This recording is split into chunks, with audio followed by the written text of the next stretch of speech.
welcome to the, and thanks Misha for the excellent talk. So I guess this is the last session that we have, and I'm supposed to chair this discussion along with Thomas Hertog, but I haven't seen him all week. So I'm guessing he's not with us. Is that right?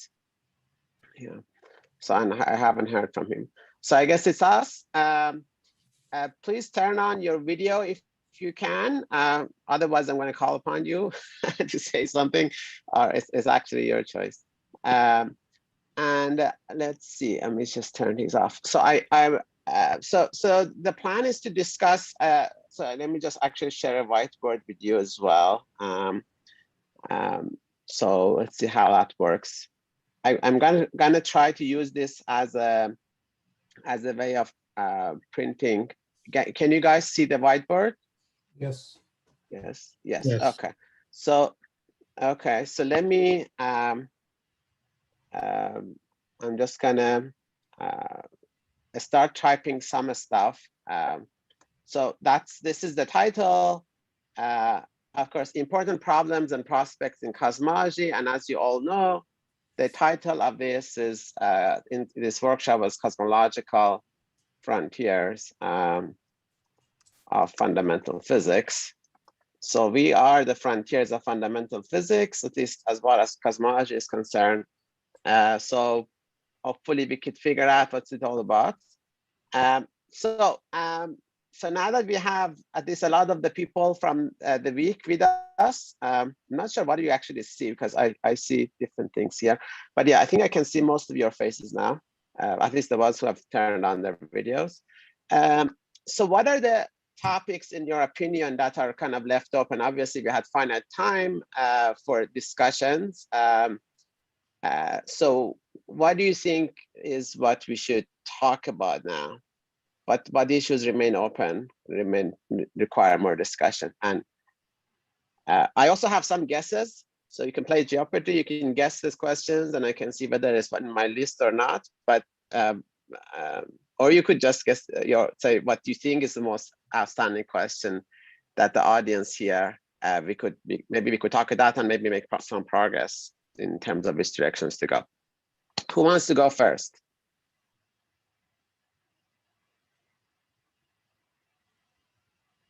Trying to see who's jumping up and down here. Yes, let me put the question the other way. Are there problems that have been closed? Mm-hmm. Are there problems that have been closed in cosmology? Since the last 2 years ago, probably not. I think many of the discussions that we had from 2 years ago, and in fact, I have the summary slides from 2 years ago. They are still there. The Hubble tension, we had a big discussion of that. That's still with us. And 2 years ago, we had talk by Adam Rees and George F. Statue. This year, we had talk by Licia Verde and Dana Skolnick. And the same issues are with us, at least as far as the Hubble is concerned. Is there any problem that you think is solved in the past 2 years?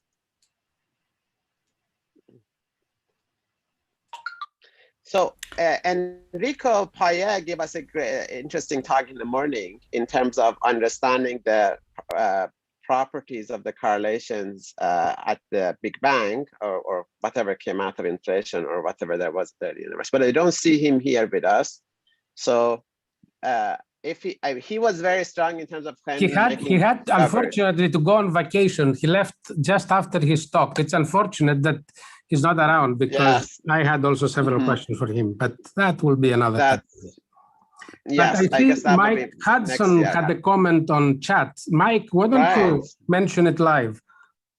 I said the interesting thing didn't necessarily happen at this meeting, but in the last week, there's a lot of, I'd say, firming up of this S8 tension because they had the DES weak lensing results yesterday.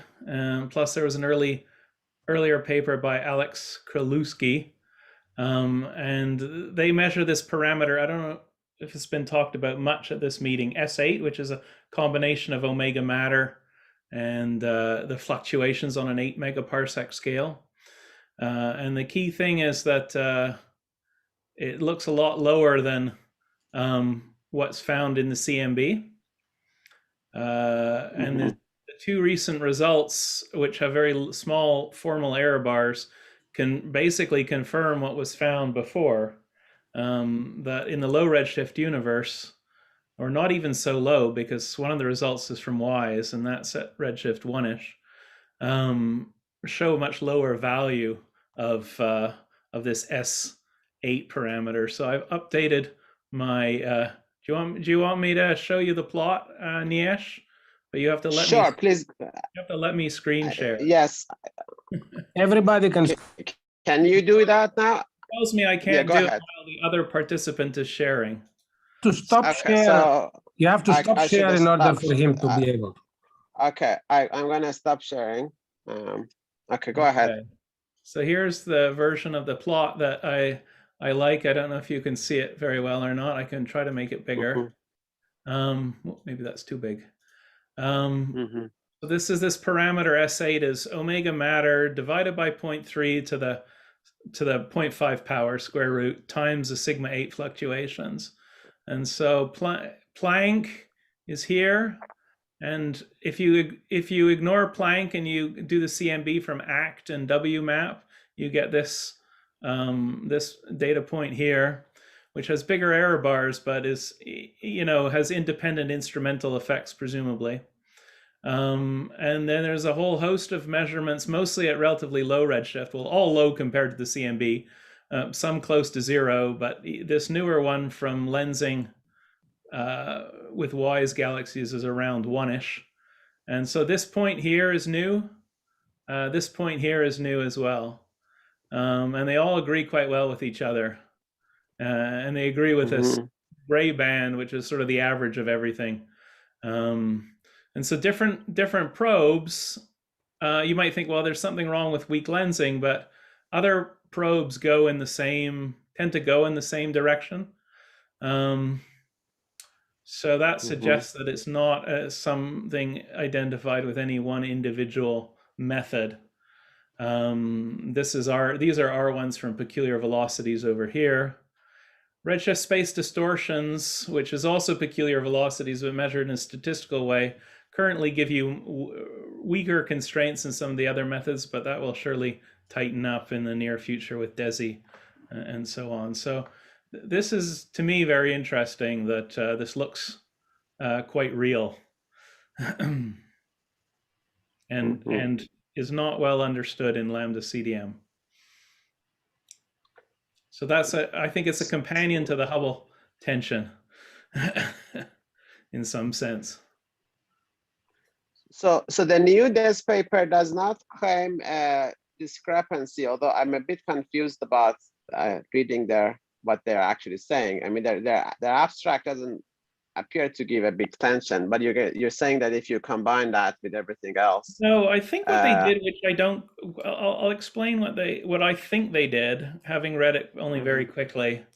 For some reason, everybody else, when they quote the Planck error bars, they quote the full Planck thing. So the temperature, the E and B modes, and also the Planck lensing. What they did, as from my understanding, when they compare to Planck and DES, is they don't use the column that uses Planck lensing. And I think that they also maybe free up some space for neutrinos. So this has the effect of blowing up. It doesn't change the mean value, but it blows up the Planck uncertainties compared to what other people have done. And that has the effect of increasing the Planck error bars and thus rendering any one individual measurement more consistent with Planck. But, I pushed them yesterday after the webinar. Yeah, I sent it as a question as well, but they didn't take my question. I did push them. I pushed them offline. And you presented initially a plot with this green bar covering exactly what we wanted to know from ER3. You went to entire webinar, and then you didn't uncover those bars. So they say that they check for consistency with Planck, and they are consistent with Planck. They don't find any tension.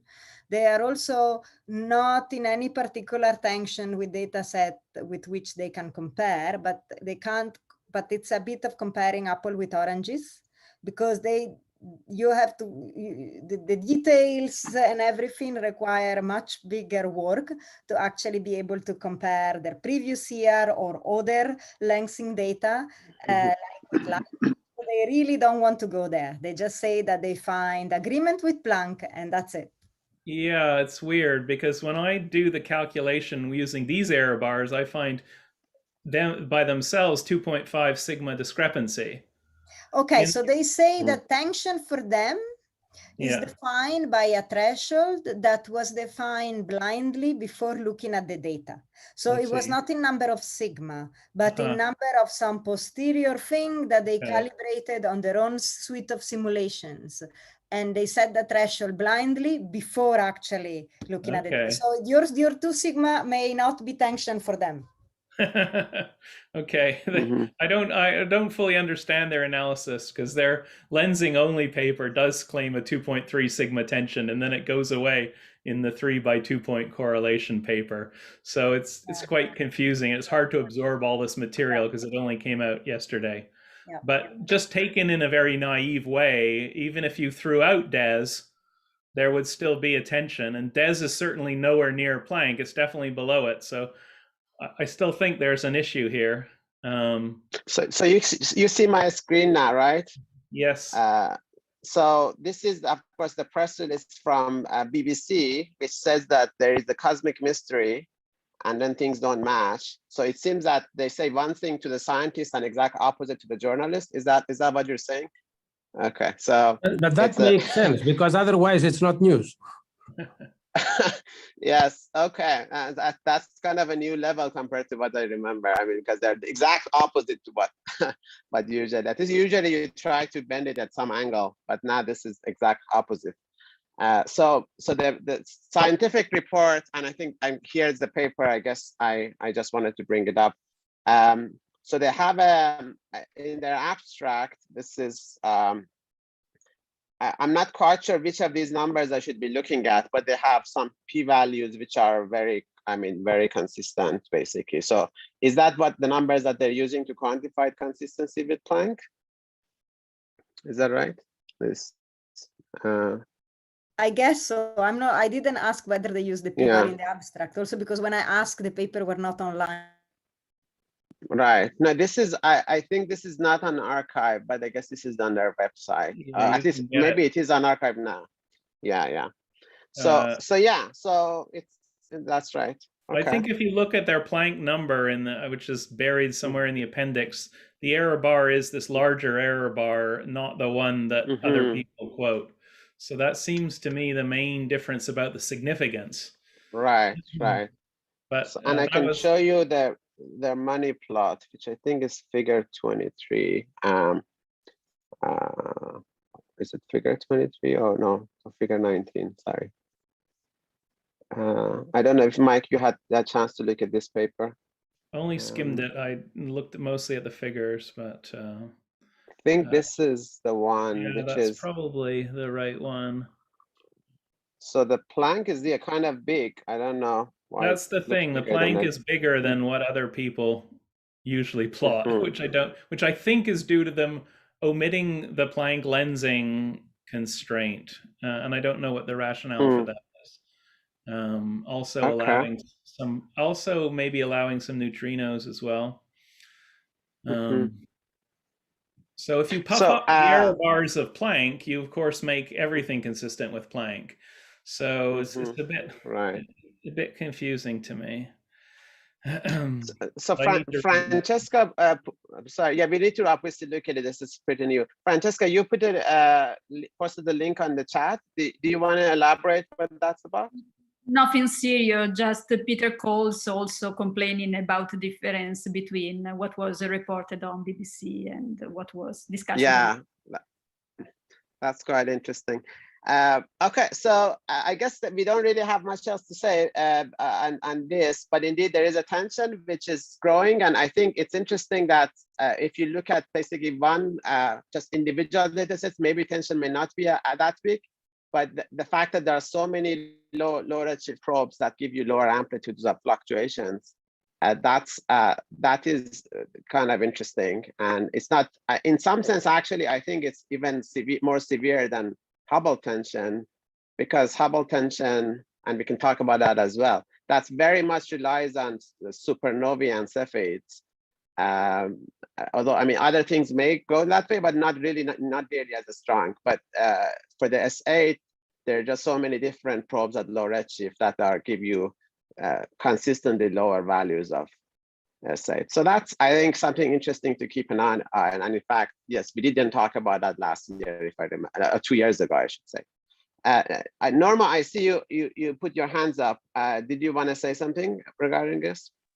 No, it was about the previous question, and is about the paper and what appears in the paper, at least in the numbers they produce, is that still, I mean, there is a difference with Planck because the SC3Rs is a lower value, and then when combining, and for the two models, and then when combining with Planck data, is that appears I mean, the same as Planck before.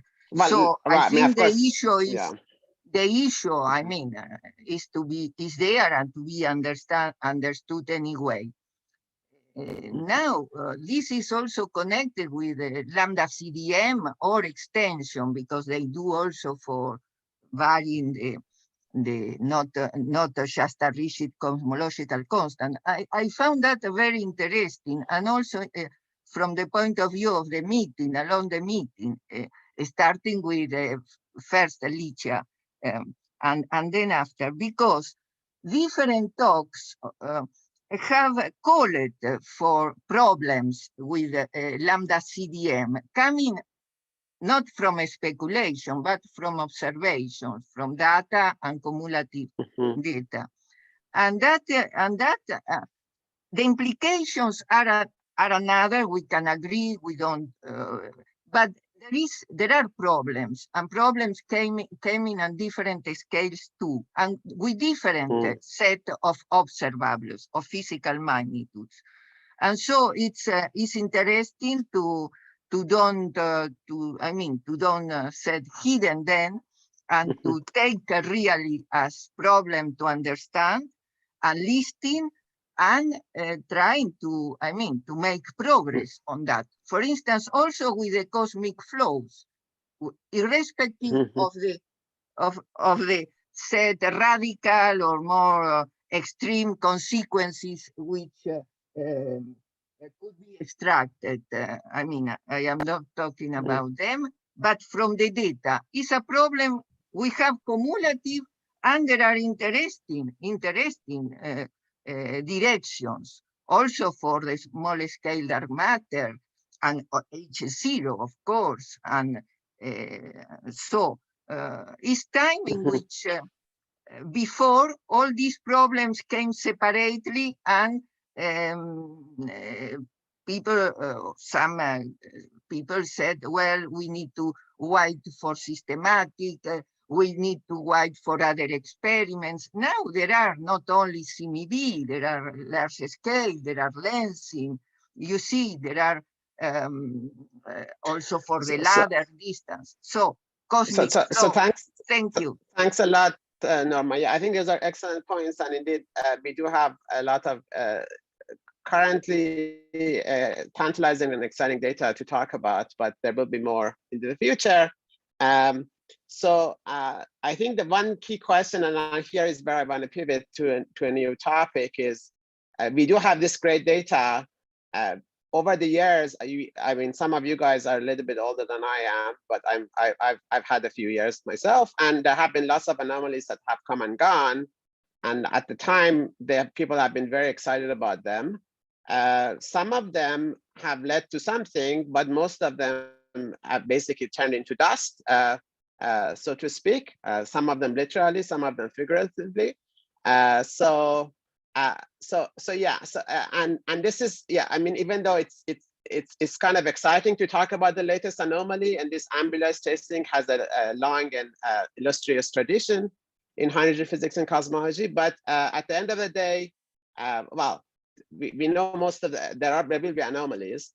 So I think the next question is that what is the theoretical guidance? I think that's kind of where I want to pivot, and I don't know if Leighton, maybe you wanna make a comment on that, or if you wanted to say something about the previous thing. I see your hand is up, Leighton. Go ahead. Yes, thanks. So, well, it's related to that. Yes, so I'm always interested to, to me, an important point is that, the minimal standard model with just left-handed neutrinos, is really ruled out at this point, and because it just can't be made to fit cosmology on its own. And then the next to minimal option, where you just add 3 right-handed neutrinos to, which is sort of maybe the most famous way to explain the neutrino oscillations. We have the world's expert here with Misha Shaposhnikov on whether that model, that model is not, as far as I'm aware, ruled out. And I always am curious to check in about what the status is about how close we are to whether there's been any change on whether that model can be strictly ruled out and whether we can say cosmology requires something beyond that. And in particular, I've always been looking ahead to this possibility that, for a long time, that model predicted, I think, a tensor to scalar ratio of 3 × 10⁻³ which would be hopefully either detectable or rule outable by the CMB stage 4 experiments, or maybe even by the Simons Observatory.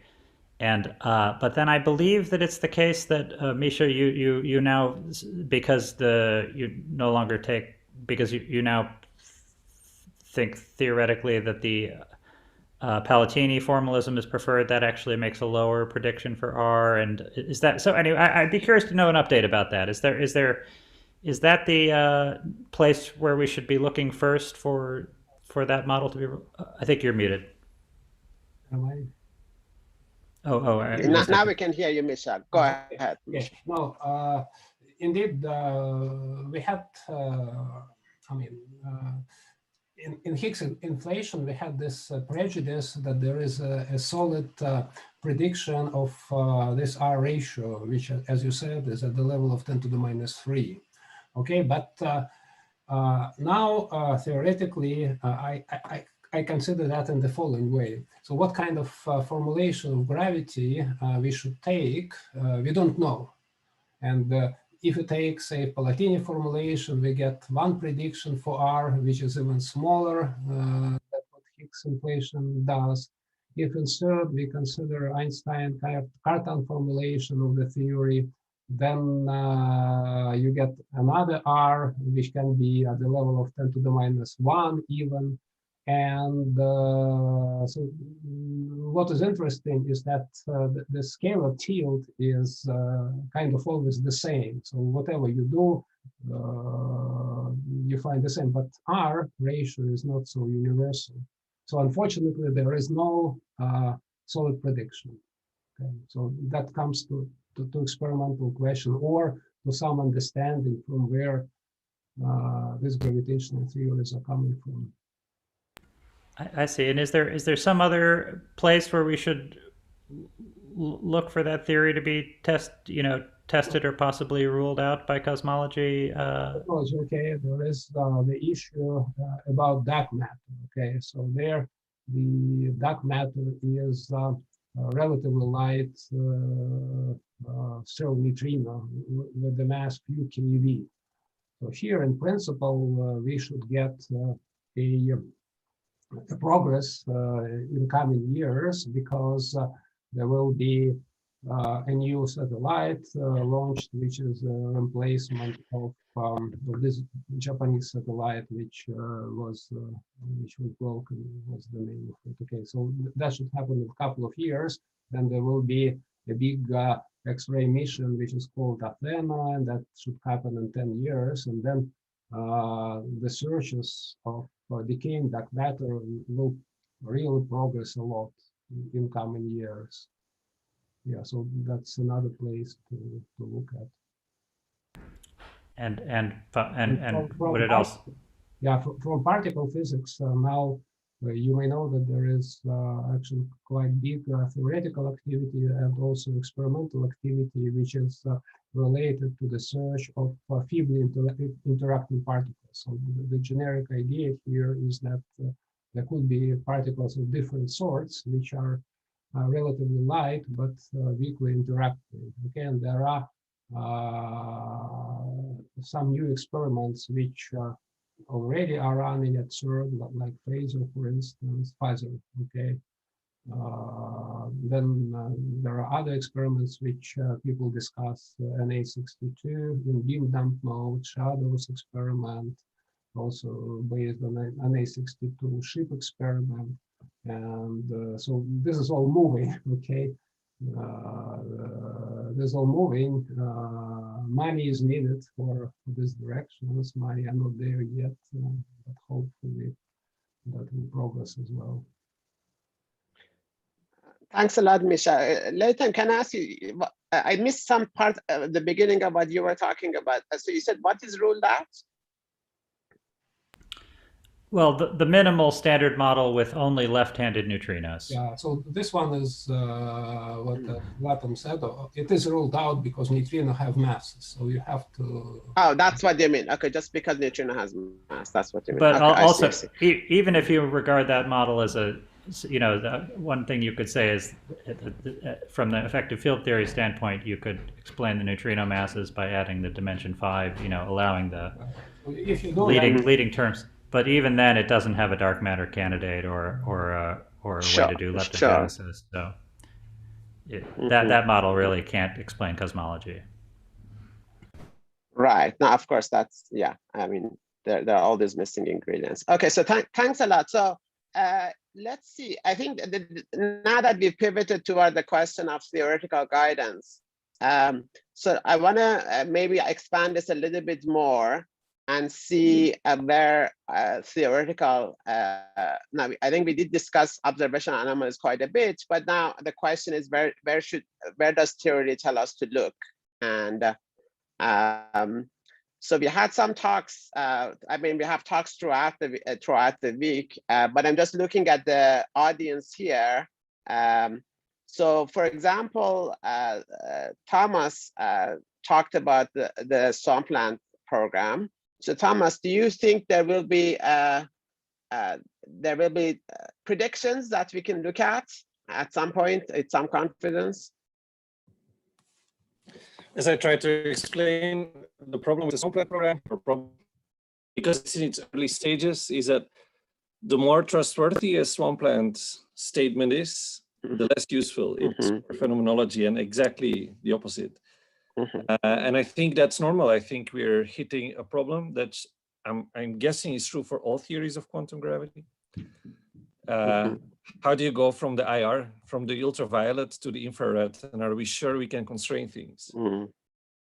Right. And all the questions on this conference interesting, but I always had it in mind, like, okay, is there really something here for genuine, research on real high-scale physics? For instance, a talk by Enrico, I think that seems like theoretical work which is very useful, but in my opinion, it was also independent of quantum gravity, although he was clearly making a connection, but whatever he showed is useful outside of a quantum gravity context. So whether, I don't know, maybe I should be more optimistic, but I don't know. I have very mixed feelings. In fact, I have a comment on this because, well, I wanted to ask him, of course, but he couldn't answer because he was leaving. But what he discussed so far is also what people have discussed in the context of the standard bootstrap. And these are constraints that come from symmetry. And we know that these constraints give you what we usually call kinematical constraints on your observables, correlation functions, etc. But in the bootstrap, the main progress in the last few years has come by carving out the space of theories by using associativity and the operator product expansion. And it's not clear to me what is the analog of this in this particular context, let's say in de Sitter or related problems, and I haven't seen something so far in that direction. I don't know if somebody has a clue on this. Well, I can say a word or two. It has to do with the singularity structure that you put in. And symmetry allows you to write various things, but once you allow for a certain set of singularities, then the solution space all of a sudden becomes much smaller, right? So Enrico, for example, probably talked about this total energy singularity, which is related to just bulk contact interactions. And in fact, in a full theory of quantum gravity, we expect this singularity to be to not be there, because it's a true signature of hard contact interaction in quantum field theory. And but Guy, what is the analog of this if you are in flat space? It's the statement, for example, that in perturbative string theory, when you probe the Regge limits, you have much softer behavior than any QFT could give you when you have a finite number of resonances. Right, but this is not the case here, right? I mean, where does this come from in this context? You mean why the total energy singularity is washed out? Yeah. I think it's essentially the same. So you assume that behind there is some string theory, right? Well, even if it's not perturbative string theory, you expect that you produce black holes, and then black holes want to, they don't really care about 2-to-2 scattering. There's a huge density of states, so you expect super soft behavior, even if it's not perturbative string theory. But in the case of black holes, of course, is more complicated, because precisely for these types of states, string theory breaks down, perturbative at least string theory breaks down. I mean, stringy states, of course, we understand how softening happens, etc. Right.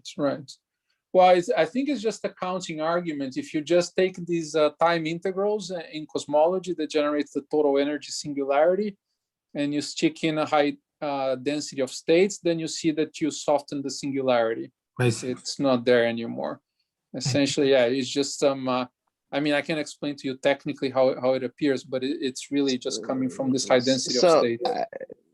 Guillermo, do you have something to show us? Because I think it looks like you're talking about something that, I mean, we haven't necessarily. I don't think Enrico mentioned that. I don't remember.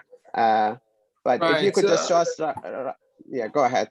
Yeah, unfortunately, I'm on my mobile, so I can't share anything. But that's okay. That's okay. Yeah, but I mean. Let's see. But can I ask, can you relate it to the very last talk we had? If you say behavior tends to be more soft, typically, but it's because you assume more particle species to exist between this, the low scale and the Planck scale. Is that correct? So that's very much in contradiction with the last talk we heard. Yeah, I think that if it's the fields of the standard model, maybe a handful more heavy neutrinos, and then gravity, then I suspect that this total energy singularity is there, and then I don't really have something to say. I was just saying that I was just trying to answer Elias's question of where is the dynamical input of the bootstrap. And then to connect to at least the string theoretic quantum gravity, then I think the claim is there is that the total energy singularity disappears.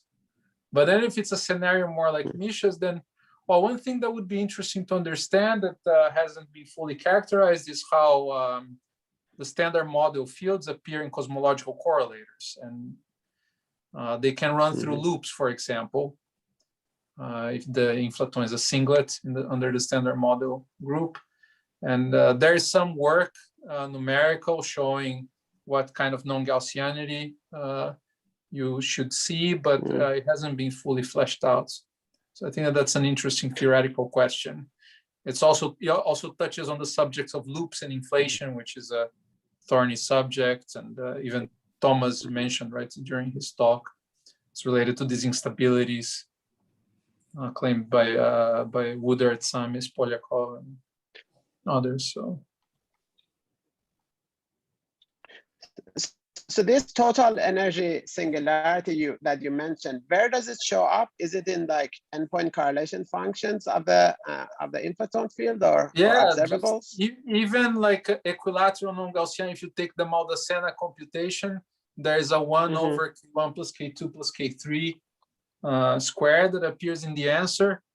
And now we understand where that comes from. It's really coming from these time integrals. But well, this was understood, but now we understand dynamically what it's telling you. If you try to access it, then you can really see the short flat space dynamics, the same vertex that's giving rise to the cosmological correlator.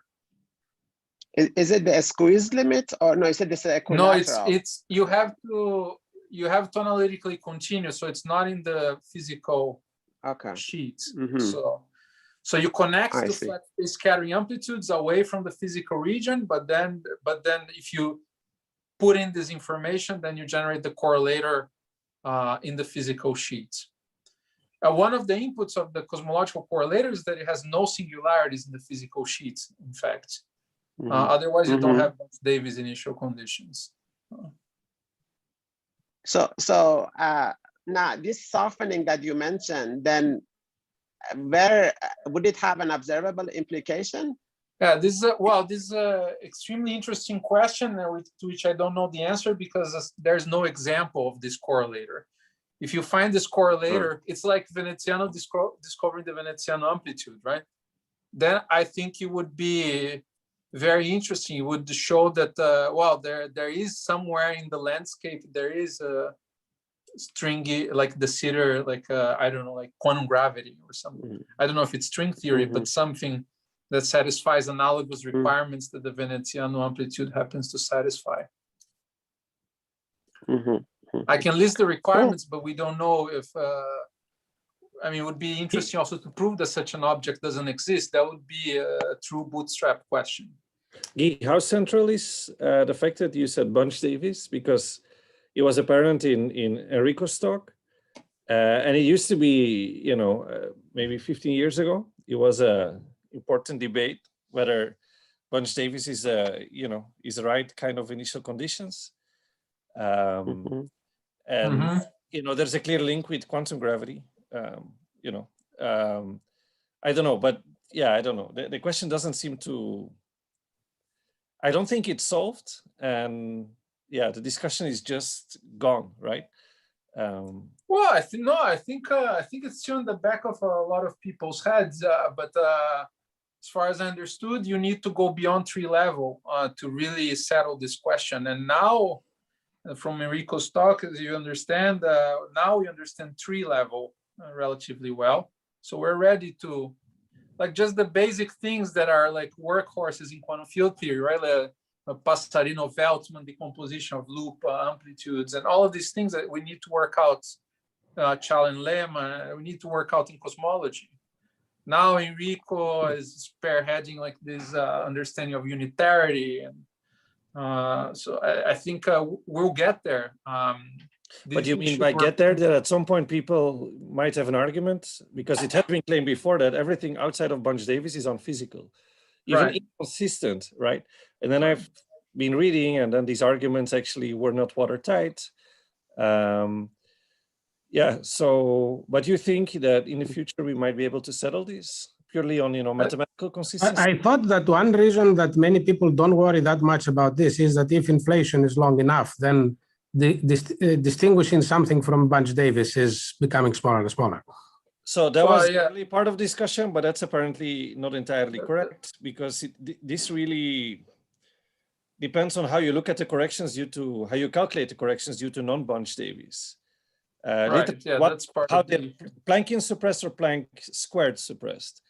And then there have been a bunch of papers from, Gary Hsu, Jan-Pieter van der Schaar, and others claiming actually you can have a linear term, and then it would be measurable. Right. So this never got settled, actually. I think we're building the tools to settle this question, but we're not there yet. Okay. So I think this is great. Obviously, there's a lot that needs to be done on this, and I think there are exciting developments that have been, I guess, in the works for many years. But thanks, Guillermo, for kind of clarifying some of these questions. Now, I want to pivot again. I see Francesca is sitting there, and I don't think she was very happy with all the reliance on a string theory.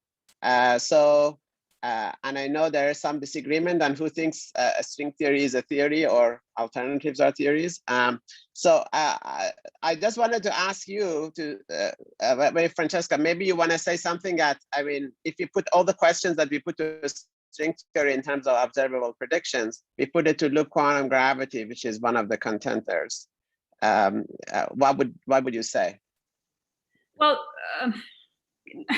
it's difficult to summarize everything in just a few sentences, but my reaction is that there are a number of things that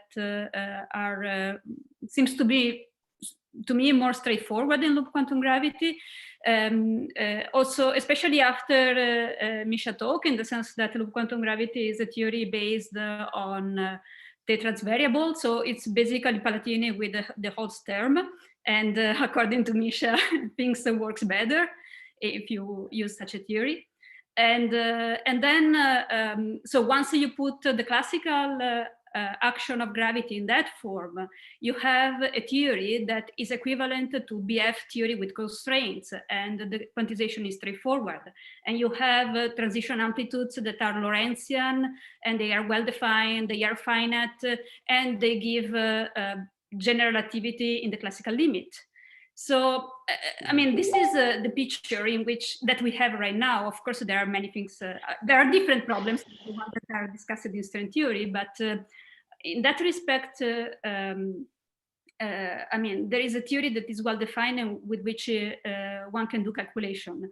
Now, with respect to cosmology, of course, in cosmology, the main result in loop quantum gravity is the fact that you don't have curvature singularities. So from the fact that so from the formulation with the Palatini with the Holtz term, by quantizing it exactly directly from the simplicity constraints that appears here, you have immediately that there is a maximal acceleration. So you cannot develop curvature singularities. So there is a physical cutoff in the theory there that applies also. I would be interested to see more using this, the emergence of this cutoff also to compute the interaction with matter. And to conclude, coming to the issue of the initial state in cosmology, there is a lot of work, and here there is also Susanne Schander that is at PI, and she's working on these kind of things. So there is a lot of work to compute the initial vacuum state, a vacuum state that is different than the one, than the Bunch-Davis one, because of the fact that there is a previous dynamics of the universe, the initial state is an excited state. So there is work going on there. And if I can mention my own work in this respect, what I'm doing right now, what I have been doing recently was to compute an initial state from the covariant action to see what is the vacuum state emerging from the full theory and not imposed by hand. So these are. So, and do you get something different from Bunch-Davis? The thing is that, so, well, in this work, well, for the moment, I would say it's preliminary in the sense that we have to work with a very simplified model. But what I found is that we have states that have more correlations than Bunch-Davis.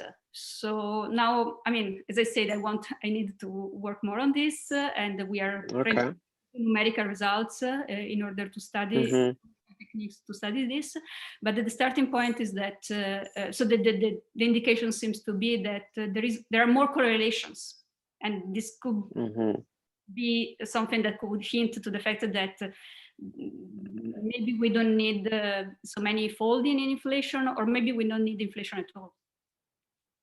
So that would be, I guess, actually exciting, that if you if it's not just something on top of inflation, which is, I guess, the current status, but rather something that replaces inflation, then I would be genuinely quantum gravity model for the Big Bang. And I think, yeah, if that turns out to be right. If I have to report the feeling, the general feeling in my community in loop quantum gravity, I should say that most of the people working in cosmology do work with inflation, and there are a lot of interesting there. So, and I wouldn't mind something going in the direction of what Misha is working on, like having some Higgs inflation. And it seems that the formality is talking with a kind of model. Okay. But personally, yeah, if you ask me, of course, I am excited about also these other possibilities. Cool. Okay. Thanks, Francesca. We don't have too much time, but I see Thomas has his hand raised. So Thomas, if you have maybe a couple of minutes, shorter, go ahead. Yeah, only if there's time. I don't know the time. Also, my connection is stable. I'm sorry. My kids are on. That's okay. Yeah, it's a question to Francesca. So, you know, in string theory at the moment, there is this paradigm shift where we first try to take more formal steps before we go back to phenomenology. And that's the Swampland program. And for instance, it starts with very formal aspects, which are not so important for phenomenology, and then you build up. And one of them are like consistency conditions, which some of us think should be there for quantum gravity. And one which is essentially a theorem, I would say by now, would, for instance, be the non-existent global symmetries. And then you have things like weak gravity, etc. So I'm just curious to know, because I actually don't, can you do these kind of tests in loop quantum gravity, or would people not, for instance, even say they would accept certain of these statements, like there are no global symmetries in quantum gravity, or the weak gravity conjecture shouldn't hold? Is it something that can be computed and people are doing? I think that there is the technology to try to address these kind of questions, but I would refer to other people to answer, like, for instance, Laurent Friedel in PI, or Norbert Brandhofer in Germany, that are more focused on looking at the connection between loop quantum gravity and string theory, or another. So Muxin Han is another person who's looking at this. I mean, these are very the things that you were mentioning are very general statements that one can try to address independently of the specific framework. The nice thing that in loop quantum gravity is that we have a theory that is non-perturbative. So we may be able to see things, effects that are not in the perturbative theory. So thanks, Francesca. Thanks, Thomas. So in the last 10 minutes or so, I guess we are looking forward. So this is the end of the meeting, and I guess that we'll be probably planning at some point for another meeting. I'm not sure. Do we know where that's going to happen? Is that going to happen? I guess that's going to be happening at Solvay. Do you know, Ilias? Alexandra, you're organizing the next one, from what I understand. Why don't you tell us? The next one will be, now I have to look myself in my agenda. Yes, the next one will be in Brussels, hopefully in person, so that you can enjoy some Belgian beers. The weather will not be splendid because it's normally scheduled for 11 through 13 January 2022. And so we were thinking about having slanting the meeting a little bit towards the topic, the special subtopic of gravitational wave physics, as O4 will have started by then.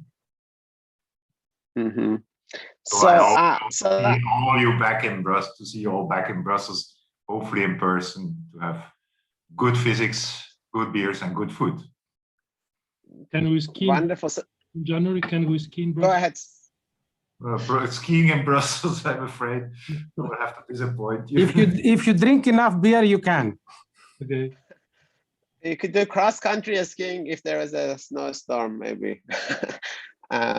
But well, that's great. So I'm just wondering, so we have, I guess, a year and a half or so, just over a year and a half. Actually, no, sorry, less than. So you said 2022. Yes. So it's 7 months. Okay, so that's pretty, yeah. That's pretty close. Okay, so we have 7 months to plan for the next meeting. I guess you guys have started already. And I don't know if it's, I wanted to end with one question, maybe like in 5 minutes we could answer that or not.